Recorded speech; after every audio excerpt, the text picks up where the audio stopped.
अब जाने हैं त इजलासमा भन्दै ढल्किँदै 12 बजेतिर इजलासमा आउँछ अनि यी वकिलहरू गर्छन् 12 बजे आएपछि के छ मुद्दा के छ भनेर हबिदाबी लाउँछ बहस गर्न पाइँदैन छोट भन्छ अनि ल टी टाइम भयो टी टाइम क्या चिया समय भयो खाजा समय भयो फेरि उठेर हिँड्छ 2 घन्टा गायब खाना त कहाँ छ चिया खान कत्रो चिया हो उसको कुन्नी अब यो प्रधान न्यायाधीशलाई न्यायपालिकाबाट मुक्त गर्नु पर्यो अहिले क्यामेरा यत्रा ज्ञानेन्द्रको पाला थिए क्यामेरा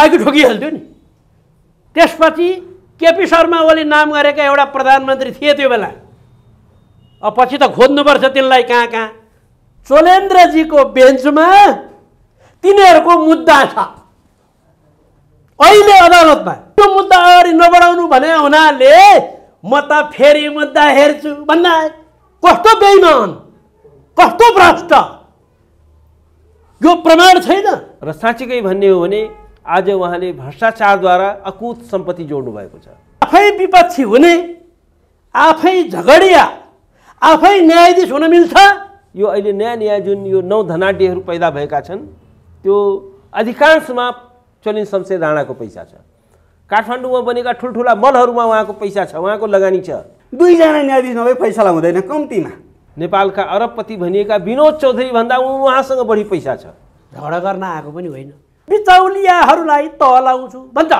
कसले प्रधान न्यायाधीशले सर्पको खुट्टा सर्पले देख्छ म प्रमाण पेश गर्दैछु न्यायालयले न्याय दिन्छ नेपालमा अदालत छ न्यायालय छैन विषय त यो हो नि नेपालमा अदालत छ न्यायालय छैन अदालतले के गर्छ मुद्दा फैसला गर्छ न्यायालयले के गर्छ न्याय प्रदान गर्छ अब यस्तो परिस्थिति पहिल्यैदेखि थियो धेरै पहिलादेखि न्यायाधीशमा घुस खान्छन् न्यायाधीशहरूले भ्रष्टाचार गर्छन् अदालतमा घुस चल्छ अनियमित चल्छ भने मैले भने होइन प्रधान न्यायाधीश जो भए नि तपाईँ हेर्नुहोस् त प्रधान न्यायाधीश नियुक्ति भएको 2-3 दिनभित्रको अन्तर्वार्ता उहाँको भनाइ हेर्नुहोस् त जोसुकै प्रधानमन्त्री होस् पहिलो उसले के भन्छ भने 1 नम्बरमा अदालतमा भएको विकृति विसङ्गति हटाउँछु अदालतभित्रको भ्रष्टाचार नियन्त्रण गर्छु बिचौलियाहरूलाई तलाउँछु भन्छ कसले प्रधान न्यायाधीशले कहिले आफू नियुक्ति भएको 2-4 दिनभित्र भनेपछि के बुझ्यो त अदालतभित्र भ्रष्टाचार रहेछ अदालतभित्र अनियमितता रहेछ अदालतका न्यायाधीशले घुस खाँदा रहेछन् त्यहाँ बिचौलियाहरूको प्रभाव पर्दो रहेछ यस्तो कुरा चाहिँ नि हामीले स्वतः जान्ने भयौँ अब अहिलेको कुरा चाहिँ नि हेर्दाखेरि 19 जना न्यायाधीशले यति लामो समयसम्म प्रधान न्यायाधीशले अनुचित कार्य गरे उनीसँग हामी सँगै बेन्चमा बस्न सक्दैनौँ उनले तोकेको बेन्चमा पनि हामी बस्दैनौँ भनेर भने यो वकिलले भने हो सर्पको खुट्टा सर्पले देख्छ भने जस्तै प्रधान न्यायाधीशको खुट्टा चालचलन आचरण व्यवहार सँगै बस्ने न्यायाधीशले देख्यो र उनले उजागर गर्यो सँगै बस्ने 19 जना 20 जना छन् जम्मा सर्वोच्चमा न्यायाधीश 20 जना मध्ये 19 जना न्यायाधीशले भने 1 जना प्रधान न्यायाधीशको विरुद्धमा यो के खेलाची कुरा हो यस्तो घटना संसारमै बिरलै हुन्छ भारतमा केही न्यायाधीशहरूले कजलिस्ट तोकेको विरुद्धमा पत्रकार सम्मेलन गरे तपाईहरु पत्रकार बोलाएर तर यसरी यति लामो समयसम्म 19 जना न्यायाधीशले भनेका दुईटा कुरा छन् नि फेरि याद गर्नु होला प्रधान न्यायाधीशसँग हामी सँगै बेन्चमा बस्दैनौँ नम्बर 1 नम्बर 2 प्रधान न्यायाधीशले तोकेको इजलास हामी स्वीकार गर्दैनौँ अब अहिले 5 जना न्यायाधीश गए भन्ने हल्ला नि पूर्ववत काममा फर्के ती न्यायाधीशलाई प्रश्न छ तिमीले त्यत्रो दिनसम्म किन गएनौ अनि अहिले के खाएर गयौ, के पाएर गयौ, के प्राप्त भयो, यो चीज प्राप्त भयो हामीले मागेको अनि हामी 5 जना गयौँ भन्नु पर्दैन। त्यसकारणले उहाँहरू पनि गएको होइन। उहाँहरूले बन्दी प्रत्यक्षीकरणको मुद्दा हेर्ने, प्रधान न्यायाधीशसँग सँगै बेन्चमा नबस्ने सहितको र प्रधान न्यायाधीशले राजीनामा गर्नुपर्ने अडानमा उहाँहरू पनि अहिले पनि सहमत हुनुहुन्छ। दोस्रो कुरा के छ भने पूर्व प्रधान न्यायाधीश जसले अदालतमा राम्रोसँग बुझ्छन्, राम्रोसँग जानेका छन्, न्यायाधीशहरूले भ्रष्टाचार गरे भनेर रिक्सा मजदुर चालक सङ्घले आन्दोलन गर्छ त उसलाई के थाहा? किसान सङ्गठनलाई थाहा हुन्छ सर्वोच्च अदालतमा प्रधान न्यायाधीशले कहाँ कहाँ कसरी घुस खान्छन्, कसरी बेमित गरेका छन् भन्ने उनीहरूलाई थाहा हुन्छ। थाहा त्यसलाई हुन्छ जसले दैनिक पेशीमा जान्छ, जो अदालतमा दैनिक प्र्याक्टिस गर्छ। मलाई पनि थाहा छैन कसले थाहा पाउँछ। त्यहाँ प्र्याक्टिस गर्ने न्यायाधीश वकिलहरूले थाहा पाउँछन्। त्यहाँबाट रिटायर भएर पूर्व भएका प्रधान न्यायाधीशहरूले थाहा पाउँछन्। पूर्व न्यायाधीश फोरम सिङ्गैले वक्तव्य किन निकाल्यो? हामीले भने हो त्यो सोलेन्द्र शमशेर जबरा भ्रष्टाचारी हो, यिनले राजीनामा दिनुपर्छ, अब यिनले न्यायालयको नेतृत्व गर्न सक्दैनन् भनेर हामीले भने हो। ती प्रधान न्यायाधीश र ती पूर्व न्यायाधीशले भने, ती बहालवाला न्यायाधीशले भने, अनि भोगिराखेका वकिलहरूले पनि हो भनेर आन्दोलन गरे। भएको त त्यसो हो नि। अब त्यसपछि अब यिनको अरू कुरा, घुस खाएको कुरा त मुद्दा नपरी अनुसन्धान नगरी थाहा हुँदैन, मान्छे तपाईँ हामीले नि पत्याउँदैनौँ। उनले गरेको बेठिक ट्वाक्कै पत्ता लगाउने कुरा चाहिँ छ।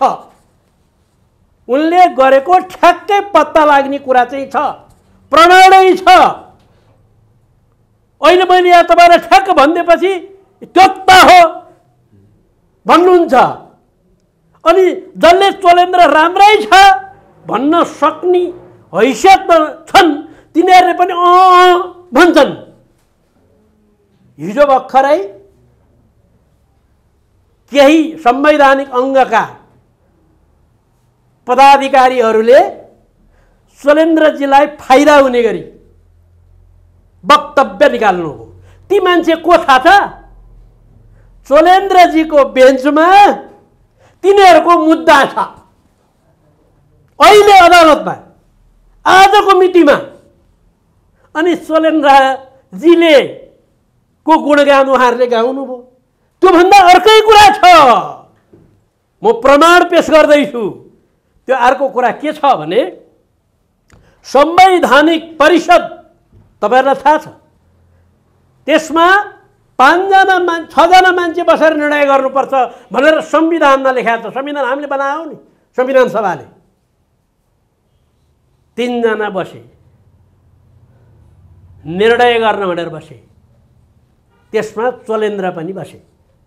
प्रधानमन्त्रीले त बेइमान गर्ने जातै होला गर्यो, राजनीतिक दलले त बेठिक र ठिक दुवै थरी गर्ला गरे। तर प्रधान न्यायाधीश त्यस्तो पद हो जसले विवाद आउने काम गर्नु हुँदैन, जसले अलिकति पनि छिटा लाग्ने काम गर्नुहुन्न। त्यो 3 जना भाठा गएर बसे। अनि के गरे? निर्णय गरेन। कहिले 2077 साल मङ्सिरको 30 गते बीबीसी नेपाली सेवामा गणेश प्रसाद तिमिल सेना राष्ट्रिय सभाको अध्यक्षले अन्तर्वार्ता दिए। याद गर्नुस्, अहिले पनि रेकर्ड हेर्न सक्नुहुन्छ। त्यहाँ के भने, आज 77 मङ्सिर 30 गते कुनै पनि निर्णय हुन सकेन। कसले भने? राष्ट्रिय सभाको अध्यक्षले भने। अनि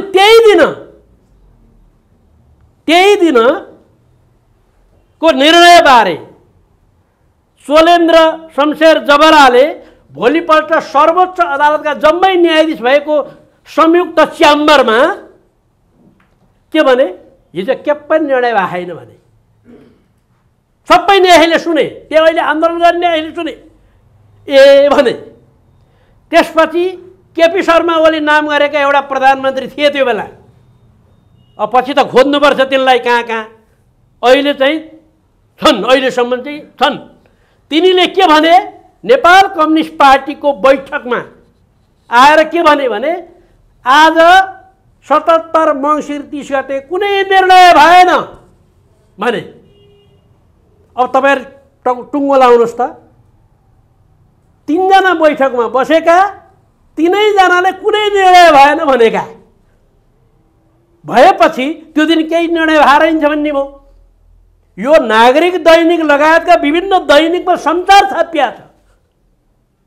मेरो मात्र कुरा हो, मेरो कुरा होइन नि यो। अब हेर्नुहोस्, 77 साल पुष 5 गते 77 साल पुष 5 गते के भयो,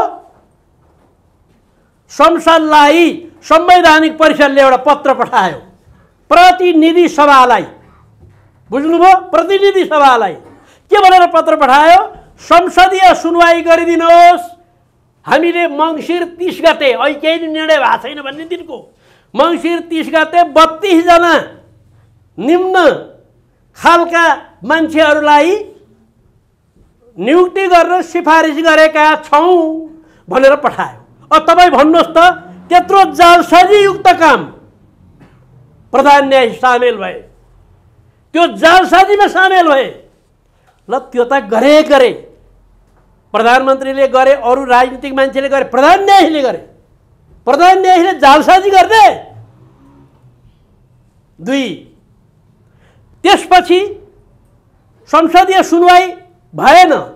किन? ओलीजीले संसद विघटन गरिदिए। अनि त्यसपछि के गरियो, संसदीय सुनवाई संविधान अनुसार संसदीय सुनवाई नभइकन कुनै पनि संवैधानिक पदाधिकारीलाई नियुक्ति गर्न पाइन्न, अनिवार्य छ संसदीय सुनवाई। अनि लयरहरूले, विधि विज्ञहरूले, संविधान विधाहरूले के भने, सुनवाई भएको छैन, नियुक्ति गर्न पाइँदैन भने। ल राष्ट्रपतिले नियुक्ति गरिदिनु भयो। मैले राष्ट्रपतिलाई नि केही भन्नु छैन। अनि मुद्दा कहाँ पर्यो? सर्वोच्च अदालतमा पर्यो। के भनेर पर्यो? शपथ नखाइकन नियुक्तिलाई गरेको हुनाले त्यो बदर गरी पाऊँ, अध्यादेश ल्याएर नियुक्ति गरे हुनाले त्यो बदर गरी पाऊँ भन्ने मुद्दा चोलेन्द्रकै बेन्चमा पर्यो। उनकै इजलासमा, संवैधानिक इजलासमा। मुद्दा आफ्नो इजलासमा छ, मुद्दा हेर्न टक्क छोडेर दौडेर गएर शपथ ग्रहण गराइदिए। अब आफू कहाँ मुद्दा छ, आफूले गएर शपथ ग्रहण गराउने, यस्तो अनैतिक भ्रष्ट काम गरे। 2टा भयो। तेस्रो काम के गरे? लफाइगयो त्यो पनि। अर्को के गरे? अदालतमा मुद्दा परेको छ, निवेदक, रिट निवेदक यही आइसक्नु भएको छ, अरू पनि थुप्रै छन्, वरिष्ठ अधिवक्ता नै आउनु भएको छ।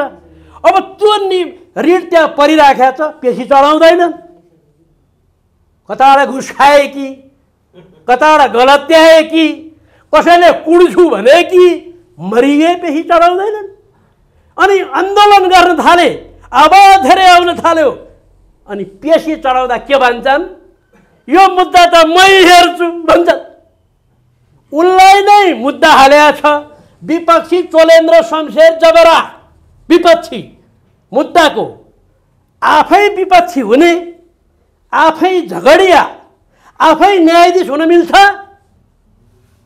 झगडियाले न्यायाधीश हुने कस्तो न्याय आउँछ? त्यसकारणले यो मुद्दा मै हेर्छु भने फेरि अर्को अनैतिक काम गरे।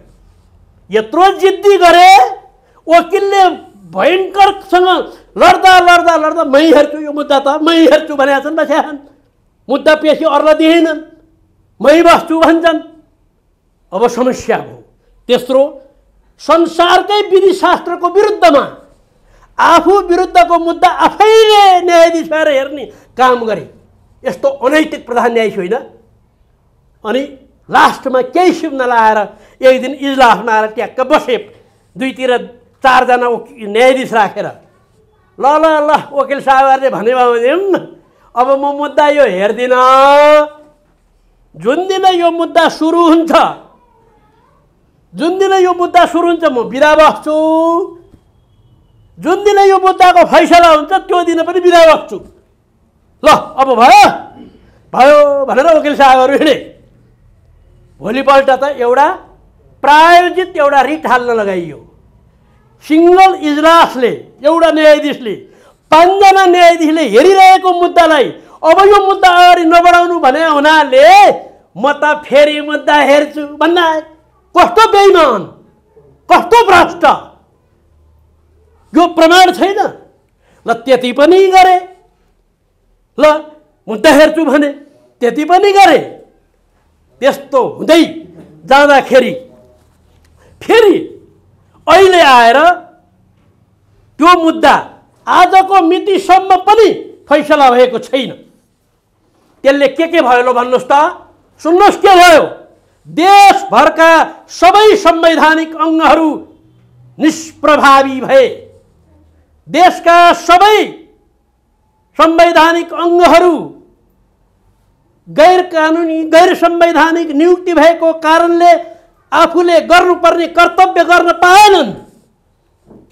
देशलाई अस्तव्यस्त बनाउने, संवैधानिक अङ्गलाई निष्क्रिय पार्ने, अदालतमा त्यस्तो प्रकारको बेइमानी गर्ने भएपछि यो प्रधान न्यायाधीशको विरोध नगरेर अब कसको विरोध गर्ने? अर्को न्यायाधीशको, जिल्ला न्यायाधीशको।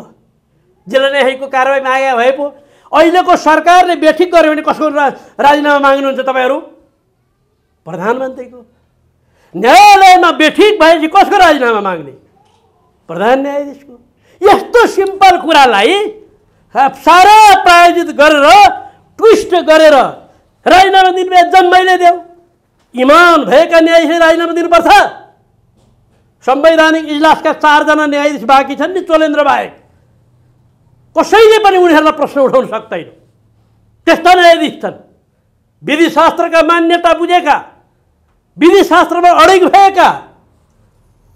अब आयो समस्या अर्को। यो आन्दोलन सुरु गर्दा चोलेन्द्रजी प्रधान न्यायाधीश रहेछन्, आन्दोलन सुरु भयो। त त्यसो भएको हुनाले अब आयो फेरि जनताका मुद्दा हेर्नुहोस् है, खरै लफडा कुरा, क्या बेइमानी कुरा। जनताको मुद्दा हेर्न छोडेर न्यायाधीशहरू तलब भत्ता खाएर चुप लाएर बस्ने कस्तो तपाईँले नि हो हल्ला हो कि? सर्वोच्च अदालतमा आजको मितिमा मेरो अन्दाजमा कम्तीमा 40,000 मुद्दा पेन्डिङमा छन्। पत्ता हुनुहुन्छ? त्यत्रा मुद्दा सर्वोच्च अदालतमा छ। 25 होला मेरो अन्दाज हो। त्यो ठ्याक्कमा त्यो मुद्दा आन्दोलन त बारले भर्खर 15-20 दिन भयो गरे। त्यहाँभन्दा अगाडि चोलेन्द्र शमशेर कहाँ गएका थिए? त्यो मुद्दा छिन्न कसले रोकेको थियो? मुद्दा छिन्दा रहेछ यिनीहरू। मुद्दा छिन्छन् एनसेलको, मुद्दा छिन्छन् 60 अरबको, मुद्दा छिन्छन् कालाबजारिया र तस्करको। ती मुद्दा त छिनन् त गरिबका मुद्दा। ती त अहिले पनि कायमै छ त त्यही। अहिले पनि सर्वोच्च अदालतमा ती मुद्दा छिन्नेवाला छैन। सर्वोच्चको न्यायाधीश कुन बेला आउँछन्? घर भात खाएर तपाईँ 10:30 बजीतिर फोन गर्नुहोस् त न्यायाधीशहरूलाई, या तपाईँहरू पत्रकार क्यामेरा लिएर जानुहोस् त। 10:30 बजीसम्म ऊ घरमै हुन्छ। अनि खारा सरकारले दिएको मोटर चढेर आउँछ र गर्दै संयुक्त इजलासमा बस्छ 11 बजीसम्म। अनि 11 बजे बल्ल चाहिँ नि अब जाने होइन त इजलासमा भन्दै ढल्किँदै 12 बजीतिर इजलासमा आउँछ। अनि यो वकिलहरू गर्छन्। अनि त्यसपछि 12 बजे आएपछि के छ मुद्दा के छ भनेर हम्की लगाउँछ। बहस गर्न पाइँदैन, छोट भन्छ। अनि ल टी टाइम भयो, टी टाइम क्या चिया समय भयो, खाजा समय भयो भने बिहान उठेर हिँड्छ। 2 घन्टा गायब। खाना त कहाँ छ? चिया खान कत्रो चिया हो उसको कुन्नी। अनि त्यसपछि बल्ल 3:30 बजे लहरा आउँछ त्यहाँ। के छ ल आज वकिल कहीँ जानु छैन भन्छ। वकिल त हामी 3 जना छौँ। ल भ्याउँदैन त्यसो त 4 बन्द लगाएपछि भ्याउँदैन ल आज भयो भनिदिन्छ। यो कुराको विरोध किन गरे? यो कसको नेतृत्वमा बा? प्रधान न्यायाधीशको नेतृत्वमा। पहिलाकाले नि गरे होलान्, अहिलेकाले नि गरे होलान्। तर यस्तो प्रकारको विकृति कसरी नाश हुन्छ त? अब अहिलेको बारको आन्दोलन त्यही हो। यो विकृति नाश गर्ने एउटै कुरा छ, त्यो हो हरिकृष्ण कार्के अर्को न्यायाधीश। उनलाई यही चोलेन्द्रले एलाउ तिमीले जम्मै विकृति जति छानेर ल्याउ त हेरौँ भनेर 3-4 जना अरू न्यायाधीश राखेर बनाइदिए। उनले चोलेन्द्र लेख्नु पर्दैन नि त्यहाँ। प्रधान न्यायाधीशले तोकेको मुद्दा गलत भयो, माल आउने मुद्दा आफूलाई, माल नआउने मुद्दा अरूलाई गर्यो भनेर घुमाएर भाषै त्यही छ। त्यस कारणले उनले मुद्दा तोक्न पाइँदैन, गोला हाल्न पर्यो। गोला अब गोला हालेर मात्रै मुद्दा हेर्ने। अहिले के छ, प्रधान न्यायाधीशले जुन न्यायाधीशलाई भन्यो त्यही न्यायाधीशलाई फलानुको मुद्दा त्यसलाई एउटा भाग लगाइदिन्छन्। त्यसमा के भनेको छ हरिकृष्ण कार्कीको प्रतिवेदनमा? ट्याक्कै भनेको छ मुद्दाको पेशीमा नै सेटिङ हो। यो सेटिङ कसले गरे? चोलेन्द्र बाहेक जिल्ला न्यायाधीशले गरे हो। जिल्लामा त कहिले पनि गोला प्रथा छ। त्यसो भएको हुनाले यस्तो कुरा यिनको पालामा घट्ला कि भने त वात्तै बढो। अनि जो बिचौलियाको काम गर्छ तिनीहरू घर घर पुग्छन्। जो बिचौलियाको काम गर्छ, अघि वकिल साहबले भने जस्तै कतै न्यायाधीश पो नियुक्ति हुन्छ। त्यो आफै दलाल चाहिँ न्यायाधीश। हेर तब समस्या यो खत्तम भयो। यो खत्तम पार्नको निम्ति कसो गर्ने भनेर यो आन्दोलन भएको हो। त्यस कारणले हामीले जनआन्दोलन गऱ्यौँ होइन, 19 दिन। माओवादीले 10 वर्ष जनयुद्ध गर्यो होइन। कति क्षति भयो भन्नुहोस् त, कति। तर परिवर्तन भएर यस्तो आयो नि। अहिले हेर्नु क्यामेरा यात्रा, ज्ञानेन्द्रको पाला थिए क्यामेरा आयो कि ठोकिहाल्थ्यो नि। भयो नि परिवर्तन। अर्थ भएको छैन होला, त्यो अनेक बाँकी छ विकासका कुरा इत्यादि कुरा हो। त्यस्तै 10-8 दिन चाहिँ नि या 1 महिना मुद्दा भएन भने किन चिच्याएको? त्यत्रो वर्षौँसम्म 10,000 मुद्दा नछिन्दा चुबोलाएर भने अनि 15 दिन मुद्दा छिनेन भने बाबा हाम्रो गरिबको मुद्दा भएन भने गरिबको मुद्दा त पहिला हारिन्छ नि त। त्यस कारणले यो सबै कुरा मिलाउनु पर्यो। न्यायाधीशको कुरा अब कानुनी प्रक्रियाबाट जान्छ भन्ने छ नि। कानुनी प्रक्रियाबाट प्रधान न्यायाधीश जान्छ कसलाई थाहा छैन। संविधान हामीले बना महाभियोग भन्ने धारा छ। त्यो धाराले 3 जना सांसदले वरिष्ठ अधिवक्ता वा सर्वसाधारण जनता वा पत्रकारले एउटा निवेदन दियो। यो चोलेन्द्र शमशेर जबरा भ्रष्टाचारी हो, कारवाही गर्नु पर्यो भनेर निवेदन हाल्यो भने 3 जना सांसदले हो ठिक छ भनेर सही गरिदियो भने 11 जनाको समिति गठन हुन्छ संसदमा, प्रतिनिधि सभामा। अनि त्यो 11 जना समितिले चोलेन्द्र बाबु आऊ यहाँ बयान गर्न भन्छ। अनि लेखेर बयान गर्न जानुपर्छ। फलानु मुद्दा घोषणा गरे नि त कसो हो भन्छ। अनि के भन्छ उसले? यही गर्न खोजे हो कानुनी प्रक्रिया। कानुनी प्रक्रिया त यही हो त, कानुनी प्रक्रिया। अनि त्यो 11 जनाले घोष खाएको, अनियमित गरेको, बेइमानी गरेको, अहिले मैले समझदारी परिषदको व्याख्या गरेँ नि, त्यो गरेको हो रहेछ भनेर सिफारिस गरिदियो भने महाभियोगको प्रस्ताव हाउसमा जान्छ। त्यही प्रधान न्यायाधीशले मुद्दा हेर्ने। त्यस कारणले कानुनी प्रक्रिया गर्ने हो ठाउँ छ, कानुनी प्रक्रिया गरिन्छ। दलहरूले गर्छन्, संसदले गर्छ। दलहरू आफैले गर्ने होइन नि। त्यो राजनीतिक दलले हस्ताक्षर। अहिले प्रचण्डले चोलेन्द्रले राजीनामा दिनुपर्छ भन्ने भए तपाईँहरू बुरुक उफ्रेर के भन्नुहुन्थ्यो भने राजनीतिक दलले अदालतलाई राजीनामा दिए भन्ने है गर्थे। उनले बोलेन। अदालतको कुरा अदालतै मिलाउन भन्ने उनले लेखेर बोलेन भन्थे फेरि। त्यस कारणले अब म तपाईहरुलाई अन्तिमतिरै भन्दैछु कि अहिलेको अदालत बेठिक छ, अहिलेको न्यायालय बेठिक छ, भ्रष्टाचार व्यापक छ। अदालतभित्र कसो कसो भ्रष्टाचार छ वरिष्ठ अधिवक्ताले भन्नु होला। म चाहिँ अहिले 7-8 वर्ष भयो अदालतमा बहस गर्न गएको थिएँ। अस्ति प्रतिनिधि सभाको विघटनको मुद्दा भए म गएँ, म अर्कै व्यवसायमा भए हुनाले। त्यसकारण म वकिललाई अनुरोध गर्न चाहन्छु, वकिल र अदालत फरक विषय होइन। प्रशासनमा सचिवले सुई सुई तोक्लाउँछ काम हुन्छ, अदालतमा फैसला त्यसरी हुँदैन। बहस नगरिकन फैसला गर्न नपाइने सिद्धान्तहरू बन्दै आए। त्यसै भएर वैतनिक वकिल राख्ने चलन आयो। बाबा म वकिल राख्न सक्दिनँ, पैसा मरु छैन, पैसा छैन भन्यो भने बरु पैसा तिरेर वैतनिक वकिल मै राखिदिन्छु, बहस त सुन्नै पर्छ भन्ने चलन संसारमा विकसित हुँदै आयो। बिना वकालत फैसला नहुने, खास गरी अहिले पनि अनिवार्य भइसकेको छ। बालबालिकाको बारेमा, विभिन्न प्रकारका अपाङ्गहरूको बारेमा, जेन्डरको बारेमा, मातृ शिशुको बारेमा, यी सबै कुरा हुँदाहुँदै वकिलहरू नभई न्यायालय चल्दैन, बिना वकिल न्यायालय चल्दैन। अनि वकिल म पनि वकिल हुँ नि भनेर जुगा मुसारेर हुन्छ र क्लाइन्टले पत्याउनु पर्यो नि त्यसलाई पत्याउनु पर्यो। कोही दिनभरि बस्दा नि कोही आउँदैन, कसैलाई दिनको 12वटा मुद्दा चलाएको छ के भयो त्यो। यो वकिलका नगए तल कुड्छु भनेर छैन। त्यसभएको हुनाले यहाँ व्यापक रूपमा वकिल र बेन्चको बारेमा भ्रम फैलाउनु हुँदैन। हामी बार एसोसिएसनको सदस्य, मैले यत्रो कुरा, म त्यहाँ जुलुसमा गएको छैन, आन्दोलनमा गएको छैन, मेरा कुरा के पनि भने छैन। मैले जम्मै भएको कुरा तपाईँलाई सुनाइदिए भएको एक भनेर, यो मेरो कुरा हो र? यो सबै प्रधान न्यायाधीशले गरेका कुरा नि मेरो होइन, बारले आन्दोलन गरे नि मैले गराएको होइन, अब त्यो न्यायाधीशहरूले वक्तव्य दिए नि मैले गराएको होइन। अनि हिजो त्यो चाहिँ नि गैर संवैधानिक तरिकाबाट ती मान्छे गैर संवैधानिक रहेछन् भन्ने कुरा प्रमाण हिजो देखाइदिन्थ्यो।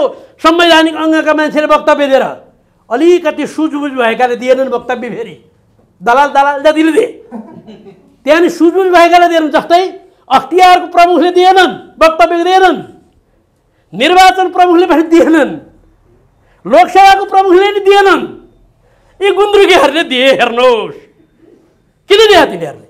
चाकरी गरे, बिचरा काहीँ बिक्दैन थियो, जागिर दियो, खायो खाएन उनीहरू जान्दैनन्। यत्रो गरी खुवाउनु पर्ने कारण के? त्यसै त खुवाउँदैन नि मान्छेले। यी सबै कुरा छन्। त्यसैले अब जिस्मा कुरा के हो भने प्रधान न्यायाधीशले निकास दिने संविधानमै लेखेको छ त, राजीनामा दिने पद के गरी खाली हुन्छ भन्दा एउटा चाहिँ बुधा राजीनामा भने उनले राजीनामा दिन्छन्। नदिएदेखि कानुनी उपचार छँदैछ। पर्ख्या त्यतिलाई हो दलले, पर्ख्या त्यतिलाई हो प्रतिनिधि सभाले, पर्खेको त्यतिलाई हो। यदि अहिले अब न्यायाधीशहरू बेन्चमा गयो भने मेरो प्रश्न उठाइहाल्छु म, हिजो किन नगएका कान्छा भनेर, यत्रो दिन किन नगर्या, हिजो कताडे के खायो, अहिले कताडे के पायो, प्राप्त के भयो? त्यसको जवाफ के छ? कतिन्जेल हेरी बहनी अरे तिम्रा प्रधान न्यायाधीश जतिन्जेल जान्छन् त्यतिन्जेल बहनी, सजिलो कुरा छ नि।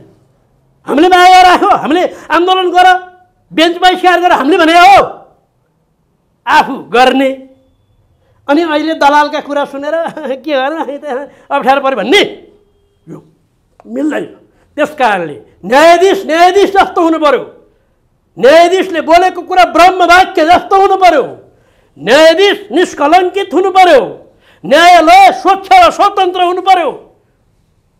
स्वच्छन्दता भने होइन नि, फेरि तपाईँ भुल्नु होला, स्वच्छ भने सफा भने शुद्ध भने, यी सबै कुरा भयो। त्यस कारणले म विद्वान साथीहरूको कुरा आफ्ना कुरा भनिहाल्नु जसले पनि पाउने नै भयो। मैले यो अदालतको बारको बाहिरपट्टि बसेर अब्जर्भेसन गरेको हेरेको कुरा भने। अब ड्याङ्गै त्यहाँ गएर नारै लाउने पनि वकिल साहब वरिष्ठ आउनु भएको छ यहाँ, अनि मुद्दै हाल्ने रिट निवेदनै हाल्ने पनि गरिराख्नै भएको छ। त्यस कारण उहाँको कुरा पनि सुन। अहिले यति भनौँ, मलाई केही सोध्नु छ भने भन्नुहोस्। नो? ओके। असफल राज्यको कगारमा छ। अब यो असफलताको एउटा प्रमुख कारण न्यायपालिका आफै हुन गइरहेको छ। न्यायपालिका जो नागरिक अधिकारको रक्षक हो, जो संविधानको रक्षक हो, संविधानको अन्तिम व्याख्याता हो, कानुनको अन्तिम व्याख्याता हो र न्याय सुनिश्चित गर्ने इन्स्टिट्युसन हो। तर आज यो संस्थालाई यसकै प्रधानमन्त्री, यसकै प्रधान न्यायाधीशले यसकै नेतृत्वबाट आज खतरा पुगेको छ। आज उहाँबाट नै न्यायपालिका हाइज्याक्ट भएको छ। न्यायपालिकाको अस्तित्व नै धरापमा परेको छ। यसको स्वतन्त्रता, यसको विश्वसनीयतालाई उहाँले खतरामा पार्नु भएको छ र यसका लागि अरू कोही होइन, प्रधान न्यायाधीश आफै जिम्मेवार हुनुभएको छ। त्यसकारण यस्तो प्रधान न्यायाधीश भनेको स्वतन्त्र न्यायपालिकाको लागि खतरा हो। त्यसकारण अब यो स्वतन्त्र न्यायपालिकाको रक्षाका लागि, संविधानको रक्षाका लागि अब यो प्रधान न्यायाधीशलाई न्यायपालिकाबाट मुक्त गर्नु पर्यो, पदमुक्त गर्नु पर्यो। पदमुक्त नगरेसम्म न्यायपालिका सुरक्षित रहँदैन। आज यसको प्रमुख संरक्षकबाट नै न्यायपालिका खतरामा पर्नु भनेको यो एउटा गम्भीर विडम्बनाको कुरा छ। उहाँले श्रृङ्खलाबद्ध ढङ्गले न्यायपालिकाको अस्मितामाथि प्रहार गर्दै आउनुभएको छ, यसको विश्वसनीयतामाथि प्रहार गर्दै आउनुभएको छ र न्यायपालिकाको जुन आत्मा हो त्यो आत्मालाई मार्ने काम गर्नुभएको छ। किनभने न्यायपालिका भनेको नागरिकहरूको विश्वासमा अडेको संस्था हो। यदि न्यायपालिकालाई आम नागरिकले विश्वास गर्दैनन् भने न्यायपालिकाले न्याय सुनिश्चित गर्न सक्दैन। त्यसकारण अब प्रधान न्यायाधीशजीलाई जति सक्यो छिटो उहाँलाई बिदा गर्नुपर्छ। यो न्यायपालिकाको हितमा छ र राष्ट्रको हितमा पनि छ। किनभने राज्यले यदि न्याय सुनिश्चित गर्न सक्दैन भने त्यो राज्यले आफ्नो वैधता गुमाउँछ। त्यसकारण न्यायपालिकाको कारणले गर्दाखेरि राज्य नै सङ्कटमा परेको छ। अब प्रधान न्यायाधीशले के मिसकन्डक्ट गर्नुभयो त्यो सारा कुरा वर्णन गरेर सम्भव छैन। हरेक दिन भ्रष्टाचारका नयाँ कथाहरू तपाईँ हामीले सोच्नै नसक्ने त्यस्तो खालको अपराधको घटनाहरू, भ्रष्टाचारको घटनाहरू उजागर हुँदै गएका छन्। उहाँ जति दिन बस्नुहुन्छ झन् जुडिसियरीको विश्वसनीयतालाई समाप्त गर्नुहुन्छ। त्यसका प्रति मान्छेले घृणा गर्न थाल्छन् कि हामी त कस्तो न्यायपालिका अन्तर्गत रहेछौँ। न्यायपालिका त सबै नागरिकको आशाको केन्द्र हो। तर एकपछि अर्को प्रधान न्यायाधीशले जुन गैर न्यायिक आचरण गर्नुभएको छ, संविधानलाई मिच्ने काम गर्नुभएको छ। पहिलोचोटि हामीले कहिले पनि, म पनि 25औं-30औं वर्ष भयो, वरिष्ठ अधिवक्ता हुँ, 30औं वर्ष भइसक्यो मैले वकालत गरेको। अदालतभित्र सेटिङ छ, बिचौलिया तन्त्र छ भन्ने कुरा सुनिएको थिएन। थोर बहुत अनियमितता थिएन म भन्दिनँ, योभन्दा अगाडि अदालतमा अनियमितता थियो। उहाँले अदालतमा चाहिँ भ्रष्टाचार निम्ति आउनुभयो। अनियमितता र भ्रष्टाचारमा चाहिँ फरक छ। योभन्दा अगाडि न्यायपालिकामा अनुचित कार्यहरू छिटफुट हुने गर्थे, तर उहाँले अदालतभित्र भ्रष्टाचारलाई संस्थागत गर्नुभयो, सेटिङ प्रणालीलाई संस्थागत गर्नुभयो। बिचौलिया तन्त्रको हातमा चाहिँ के छ भने न्यायपालिकालाई सुम्पिने कार्य गर्नुभयो। उहाँले न्याय विरुद्धको कसुर गर्नुभएको छ, स्वतन्त्र न्यायपालिका विरुद्धको कसुर गर्नुभएको छ, उहाँले संविधान विरुद्धको कसुर गर्नुभएको छ। र साँच्चीकै भन्ने हो भने आज उहाँले भ्रष्टाचारद्वारा अकुत सम्पत्ति जोड्नु भएको छ। मान्छेहरूले त यो पनि भन्न थालेका छन् कि नेपालका अरबपति भनिएका विनोद चौधरी भन्दा उहाँसँग बढी पैसा छ, यस्तो पनि भन्न थालेका छन्। यस्तो हल्ला पनि बजारमा छ। र उहाँले भ्रष्टाचारको पैसा नेपालका ठुल्ठुला आफूलाई के छ भने यो बिचौलियाहरूले पैसा लगानी गरेका छन्। यो अहिले नयाँ जुन यो 9 धनाढ्यहरू पैदा भएका छन् त्यो अधिकांशमा चलिन शमशेर राणाको पैसा छ। काठमाडौँमा बनेका ठुल्ठुला मलहरूमा उहाँको पैसा छ, उहाँको लगानी छ। र त्यति मात्र होइन, उहाँले क्यापिटल फ्लाइट गराउनु भएको छ। नेपालको पैसालाई उहाँले ट्याक्स हेभन कन्ट्रीमा त्यहाँ पनि लगेर लगानी गराउनु भएको छ र जुन झगडियाको उहाँले मुद्दा फैसला गर्नुभएको छ त्यसको नाममा रहेको सम्पत्ति आफ्नो नाममा ट्रान्सफर गराउनु भएको छ। योभन्दा ठुलो अनैतिकता, योभन्दा ठुलो भ्रष्टाचार अर्को के हुन सक्छ? र यस्तो प्रधान न्यायाधीशले आज के गर्नुभयो भने, प्रधान न्यायाधीश भनेको यो न्यायको अदालत भनेको न्यायको मन्दिर हो र प्रधान न्यायाधीश भनेको त्यो न्यायको मन्दिरको प्रमुख पुजारी हो र आज अदालतको पवित्रतालाई नष्ट गर्ने अरू कोही होइन, प्रधान न्यायाधीशकै भ्रष्ट क्रियाकलापले गर्दाखेरि आज अदालत अपवित्र भएको छ। त्यसको स्याङ्क्टिटी, त्यसको चाहिँ स्याङ्क्टिटीलाई समाप्त गर्नुभएको छ, त्यसलाई अपवित्र गर्नुभएको छ। त्यसकारण यस्तो मन्दिरलाई फोहोर गर्ने पुजारी, मन्दिरलाई अपवित्र गर्ने पुजारी, मन्दिरमा बसेर व्यभिचार गर्ने पुजारी चाहिँ के छ भने मन्दिरको चाहिँ के छ भने प्रमुख पुजारी हुन सक्दैन, प्रमुख महन्त हुन सक्दैन। मन्दिरको पवित्रताको रक्षाको लागि त्यस्तो पुजारीलाई तत्काल निष्कासन गरिनु पर्दछ। उहाँ भन्नुहुन्छ होइन मलाई महाभियोग लगाएर निकाल, संविधान बमोजिम मात्रै म हट्छु। संविधान बमोजिम हट्ने कुरा त धेरै टाढाको कुरा हो। पहिला उहाँले आफ्नो छातीमा हात राखेर सोच्नु पर्यो, भन्नु पर्यो के संविधानले तोकेको उत्तरदायित्व उहाँले पुरा गर्नुभएको छ? संविधानले उहाँलाई के गम्भीर उत्तरदायित्वहरू तोकेको छ त्यो उहाँले पुरा गर्नुभएको छ? जुन प्रधान न्यायाधीशले संविधानले तोकेको आफ्नो न्यूनतम उत्तरदायित्व पनि पुरा गर्न सक्दैन,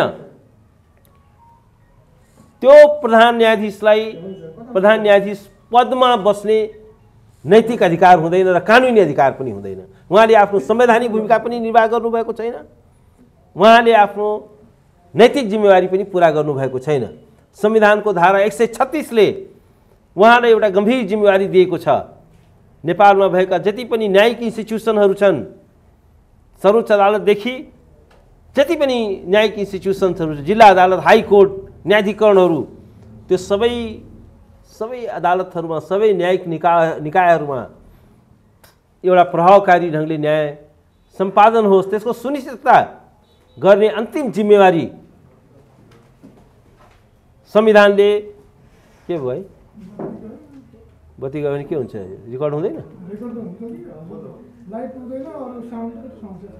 माइक पुग्छ, मेरो आवाज हुनेछ। त्यसकारण संविधानको धारा 136 ले उहाँलाई जुन संवैधानिक दायित्व तोकेको छ के उहाँले त्यो कार्य गर्नुभएको छ? आज बेन्च समेत सञ्चालन नभएको अवस्था छ। आज उहाँकै सहकर्मी न्यायाधीशहरू उहाँलाई विश्वास गर्न तयार छैनन्, उहाँसँग बेन्च सेयर गर्न तयार छैनन्। उहाँलाई अनटचेबल बनाइएको छ। उहाँलाई भनिएको छ तपाईँ अपवित्र व्यक्ति हो, तपाईँसँग हामी चाहिँ बेन्चमा सँगै बस्न सक्दैनौँ, तपाईँसँग बेन्चमा बस्दाखेरि त्यो बेन्च नै अपवित्र हुन्छ, त्यसकारण अब तपाईँसँग कुनै सहकार्य हुन सक्दैन। उहाँ भन्नुहुन्छ कि सडकबाट मलाई राजीनामा मागिएको छ। सडकमा त उहाँले भिजिलान्ते परिचालित गर्नुभएको छ, भाडाका मान्छेहरू परिचालित गर्नुभएको छ, त्यो भिडियो नै बाहिर आएको छ। पैसा दिएर गरेको कुरा त भिडियो नै भाइरल भएको छ। तर उहाँको राजीनामा भनेको सर्वोच्च अदालतबाट मागिएको छ। उहाँकै सहकर्मी न्यायाधीशहरूले उहाँको राजीनामा मागेका छन्, बेन्चबाट मागिएको छ। त्यो भनेको सडक होइन, कानुन व्यवसायीहरूले मागेका छन्। कानुन व्यवसायीहरू भनेको they are part of the court, officer of the court हुन्, जस्टिसको चाहिँ के छ भने एउटा इम्पोर्टेन्ट कम्पोनेन्ट हुन्। सर्वोच्च अदालतको प्राङ्गणमा आज उहाँले दङ्गा प्रहरी परिचालित गर्नुभएको छ।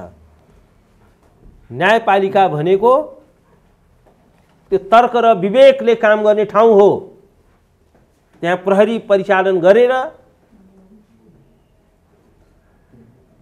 हतियारधारी प्रहरीहरू परिचालन गरेर कति दिन चाहिँ उहाँ प्रधान न्यायाधीश भएर बस्नुहुन्छ?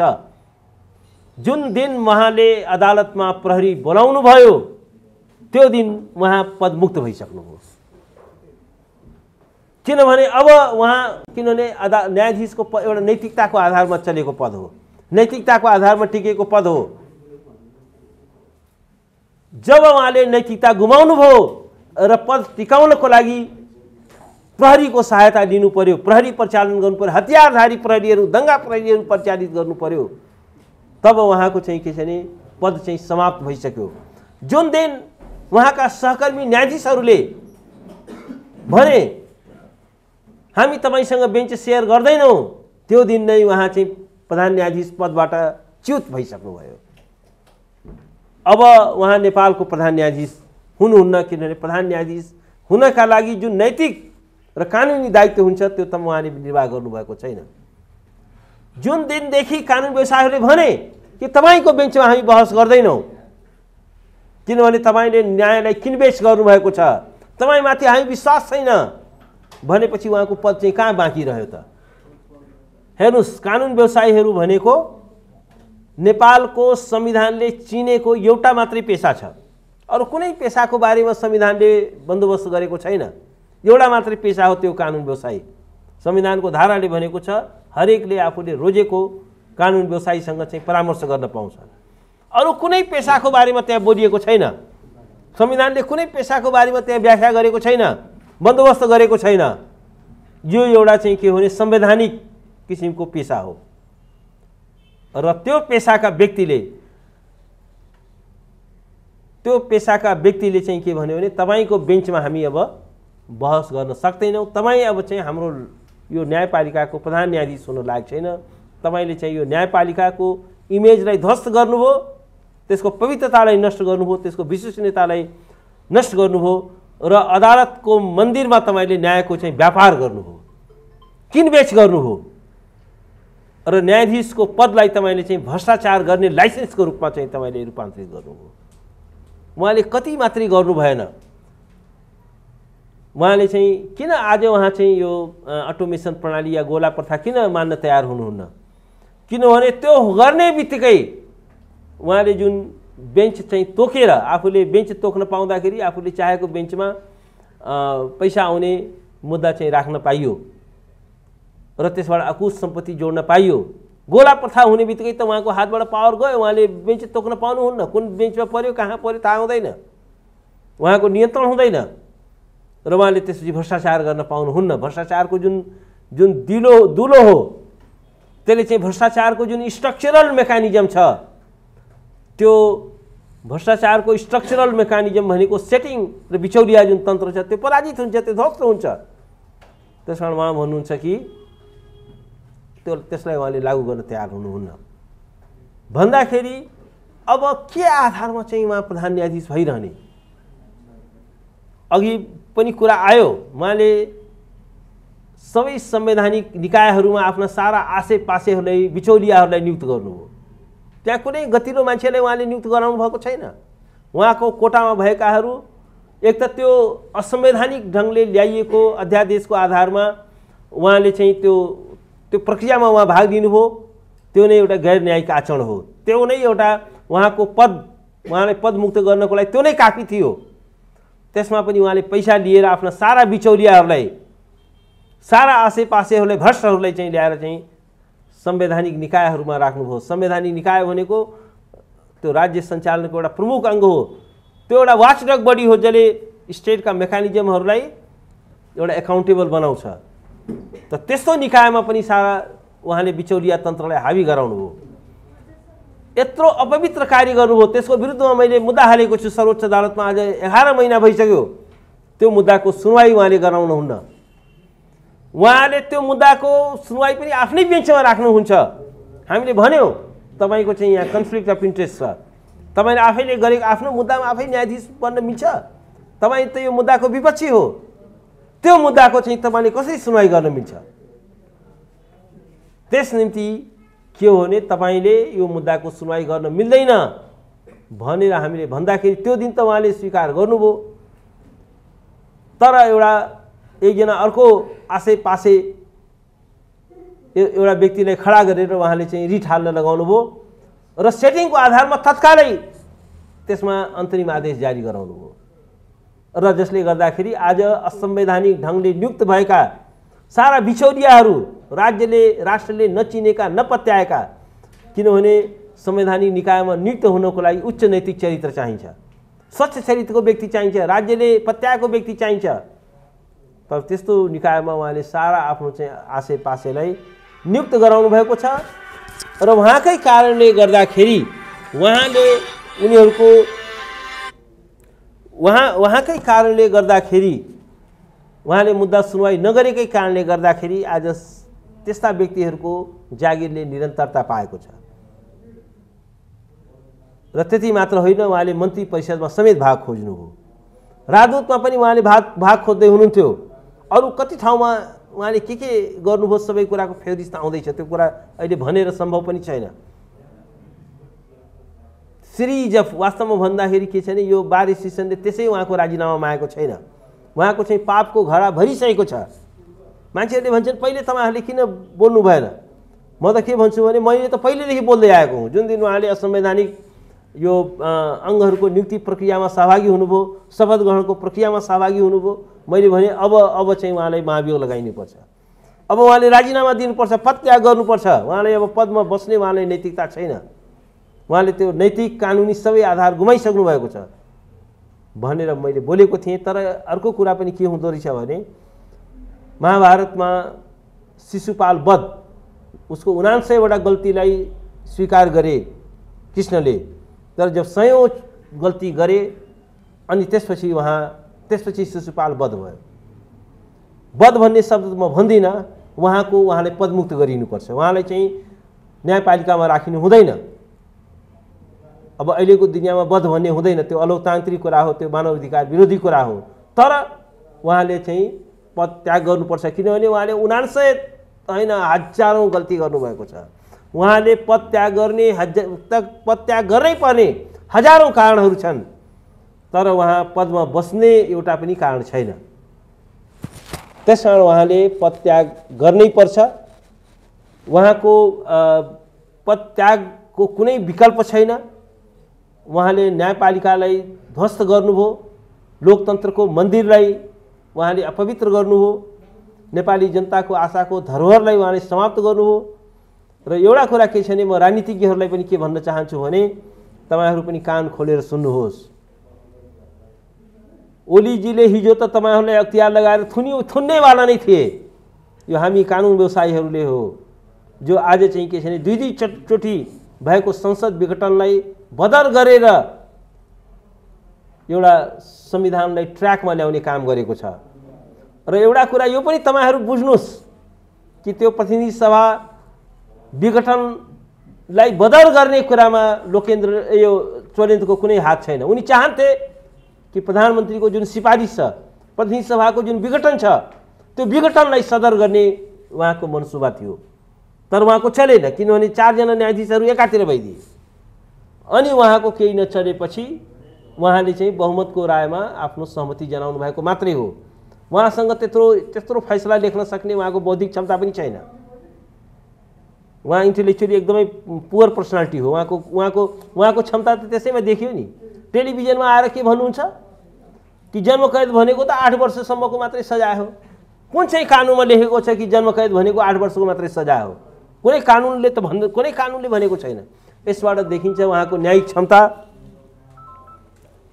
क्षमता कति कमजोर छ उहाँ कति पुअर इन्टेलेक्चुअल क्यापेसिटीको व्यक्ति हुनुहुन्छ भन्ने कुरा त्यहाँबाट पनि देखिन्छ एउटा सिटिङ प्रधान न्यायाधीश आएर मिडियामा बोल्नुहुन्छ आफ्नो फैसला एउटा विचाराधीन मुद्दाको बारेमा चाहिँ डिफेन्ड गर्नुहुन्छ यो त सही फैसला हो भनेर उहाँले पनि त्यो त उहाँले न्यायलाई अब्स्ट्रक्ट गरे it's a crime of obstruction of justice विचाराधीन मुद्दाको बारेमा एउटा सिटिङ प्रधान न्यायाधीशले बोल्नु भनेको चाहिँ त्यो एउटा अब्स्ट्रक्सन अफ जस्टिस हो त्यो न्यायिक प्रक्रियामा अवरोध हो नागरिकको त्यो न्याय पाउने पीडितको न्याय पाउने अधिकारले अवरोध गरेको हो त्यो कुरा उहाँले त्यस्तो गर्नुभएको छ त्यो गर्न मिल्दैन त्यो त गम्भीर रूपमा आपत्तिजनक छ त्यसकारण के छ भने उहाँसँग कुनै त्यो मोरल क्यापेसिटी पनि छैन इन्टेलेक्चुअल क्यापेसिटी छैन he don't deserve to be a chief justice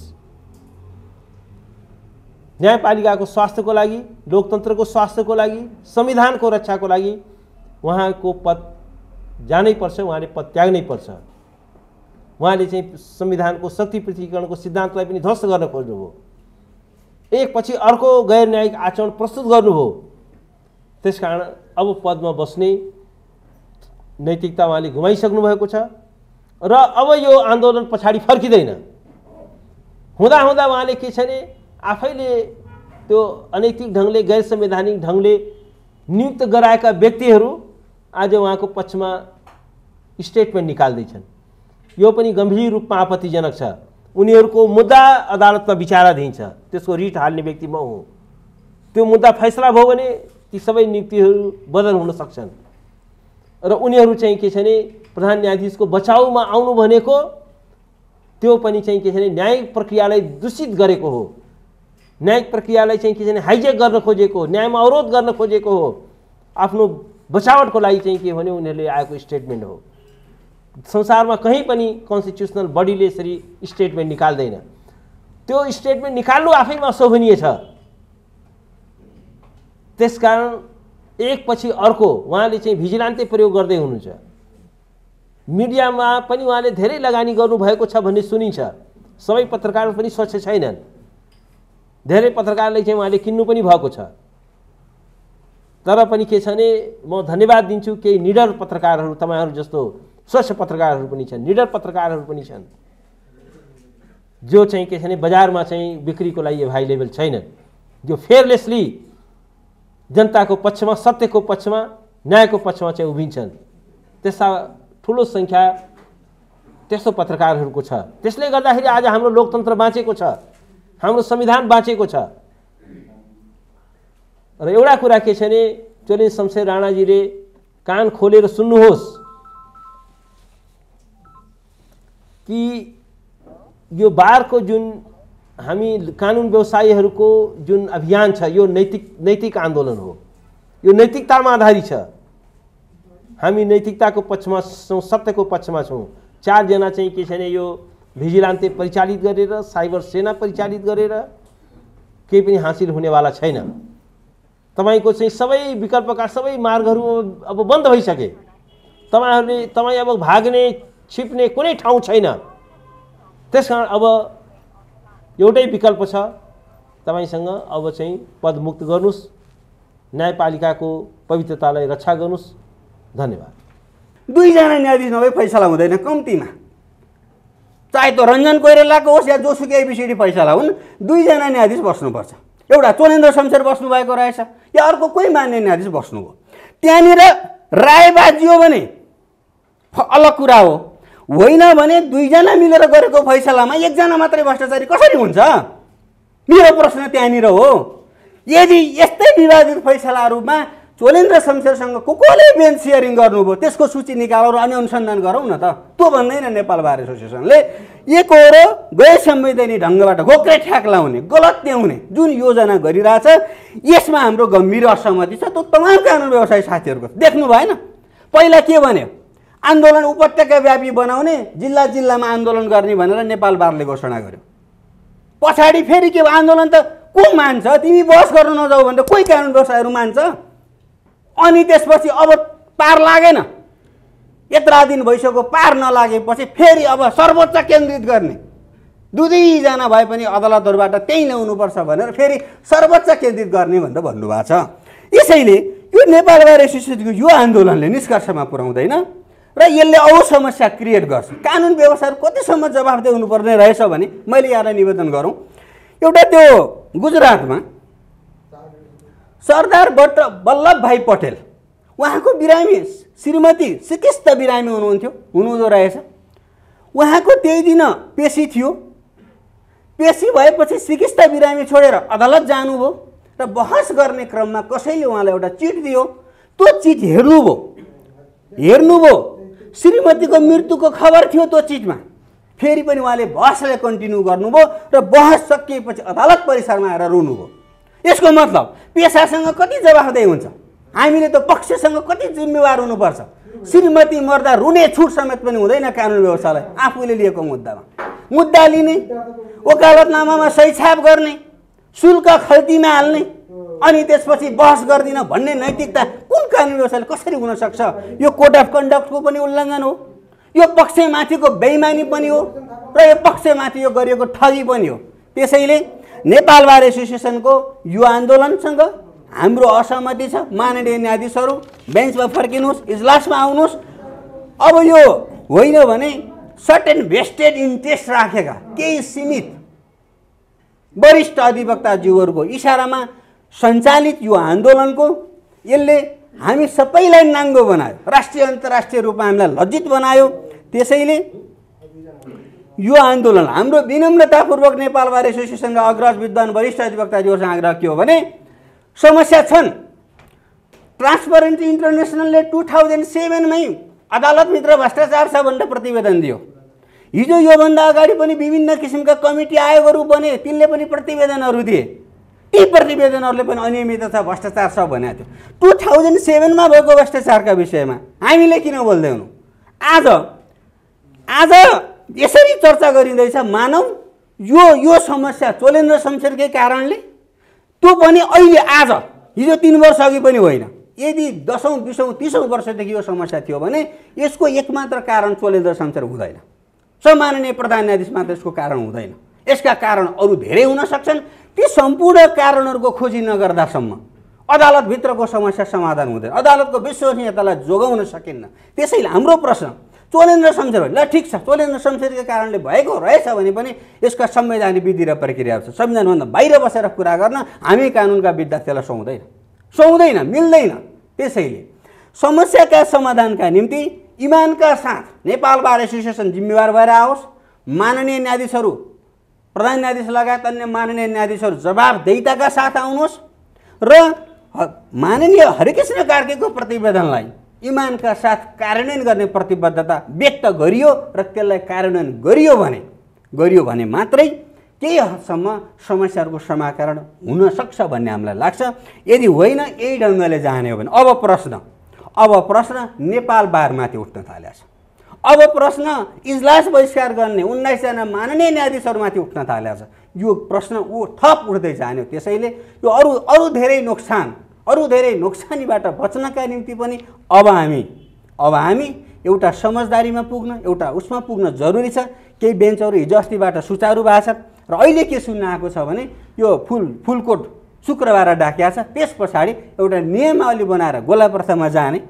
हामीले प्रधान न्यायाधीशसँग पनि त्यही कुरा गरेका थियौँ। हामीले के भनेर साँच्चीकै समस्या हो भने, यदि तपाईँ भ्रष्टाचारी हो भने, यदि तपाईँमाथि लागेको सच्चाइ हो भने तपाईँ बाहिर हट्नुहोस्, होइन भने जुडिसियरी हेडको हिसाबले इजलासहरू सञ्चालन गर्ने जिम्मेवारी तपाईँको पनि हो। तर के निहित स्वार्थका कारणले राजीनामा माग गरिएकै आधारमा सम्माननीय प्रधान न्यायाधीशले राजीनामा दिँदै जाने हो भने भोलि त मलाई पनि पैसालाई चित्त बुझ्दैन।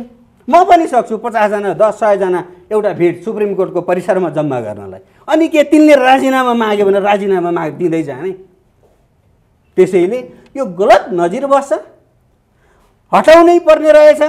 सबै चोलेन्द्रको मात्रै दोष रहेछ, अरू कसै केही रहेनछ भन्ने लाग्छ भने पनि हामीले भनेको थियौँ बार एसोसिएसनलाई, संसदलाई पत्रचार गर्नुहोस्, विभिन्न राजनीतिक दलका नेताहरूसँग पत्रचार गर्नुहोस्। बार एसोसिएसनको ब्यानरमा हामी पनि सँगै लामबद्ध हुन्छौँ। जाउँ, दलका नेताहरूलाई आग्रह गर्नुहोस्, प्रधान न्यायाधीश हटाउने विधि भनेको त्यो बाटोबाट जानुहोस्। होइन भने गलत नजिर कायम गर्ने विषयमा बार एसोसिएसनको यो आन्दोलनसँग हाम्रो गम्भीर असहमति व्यक्त गरेका छौँ र उहाँहरूसँग हाम्रो घन्नौँ छलफलमा पनि उहाँहरूसँग हामीलाई चित्त बुझाएको छैन। त्यसैले न्यायपालिकाको यो जुन घटना घट्यो हामीलाई दुःख लागेको छ, यो नहुन पर्थ्यो र अपेक्षा गरौँ माननीय न्यायाधीशहरू बस्नुपर्छ। होइन बस्नुहुन्न भने राजीनामा दिनुपर्छ।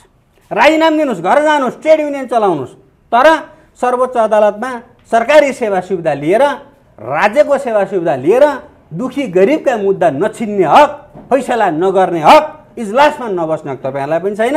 र कानुन व्यवसायीहरू यो कसैले नेपाल बार एसोसिएसनको यो नेतृत्वले यसरी गरेको आन्दोलनमा मलाई बहस गर्न नजा भन्ने गरेको यो आन्दोलनमा हाम्रो असहमति छ र अब बेन्च बस्नुपर्छ। बस्नुहुन्न भने मान्य न्यायाधीशहरू घर जानुपर्छ। यति भन्दै मेरो भनाइ यहाँ छुट्याउन अनुमति चाहन्छु। हस्, धन्यवाद। अनि अधिवक्ता साथी, पत्रकार साथीहरू, अब बडो समस्या छ के के समस्या छ भन्नु होला भने झगडा गर्न आएको पनि होइन, वाद विवाद गर्न आएको पनि होइन। तपाईँहरूलाई चासो छ नेपालको चाहिँ पत्रकार जनतालाई सुसूचित गर्ने तपाईँहरूको पनि उद्देश्य हो।